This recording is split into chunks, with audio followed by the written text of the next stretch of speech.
Autre source d'inquiétude concernant ce dossier, de plus en plus de jeunes partent pour faire le djihad en Syrie, que ce soit de France ou de Belgique d'ailleurs.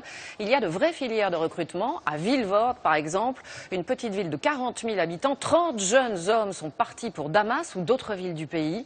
Les parents s'inquiètent de l'influence croissante des salafistes. Certains ont vu leur fils dériver en quelques semaines seulement. François Baudonnet et Bertrand Catry ont recueilli le témoignage d'un père qui vit dans l'angoisse.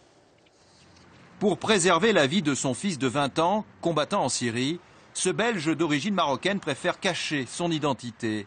Et il nous raconte cette vie qui a basculé. Il a commencé à prier, il a commencé à aller à la mosquée et tout. Et d'un coup, comme ça, je le vois avec une barbe.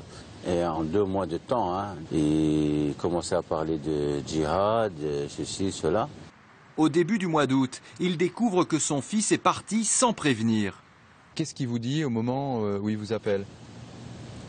Il me dit, je dis qu'est-ce que tu es et tout. Il me dit ouais, je suis en Syrie et que je vais rester là, je ne vais plus revenir. Et il se retrouve dans une guerre où lui, il n'a rien à voir, que nous n'avons rien à voir avec ce qui se passe là-bas. Et pour ce père qui souffre, il n'y a pas de doute, son fils a été manipulé. Je pense qu'il y a quelqu'un derrière tout ça, parce que ces enfants, ils ont grandi ici, ils sont nés ici, ils n'ont aucune conscience ils ne connaissent rien de l'islam en fait.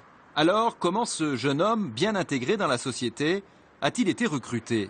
Chose troublante, comme beaucoup d'autres djihadistes belges, il venait souvent ici à Vilvoorde, en banlieue de Bruxelles. À la mosquée de la ville, les fidèles jurent que personne n'y est endoctriné. Ici, neutre, il y a pas de, on ne parle pas de la Syrie d'ailleurs, on ne parle pas de politique à l'intérieur de la mosquée. On parle religion seulement. La police du royaume soupçonne un groupuscule salafiste, baptisé Sharia for Belgium. Son leader, Fouad Belkacem, est en prison. C'est cette organisation qui serait à l'origine de la filière syrienne. Au total, ce serait entre 100 et 300 jeunes Belges qui seraient ainsi partis en Syrie, un phénomène qui inquiète les autorités. Dans le nord du royaume, elles ont décidé de couper toute aide sociale aux adeptes du djihad.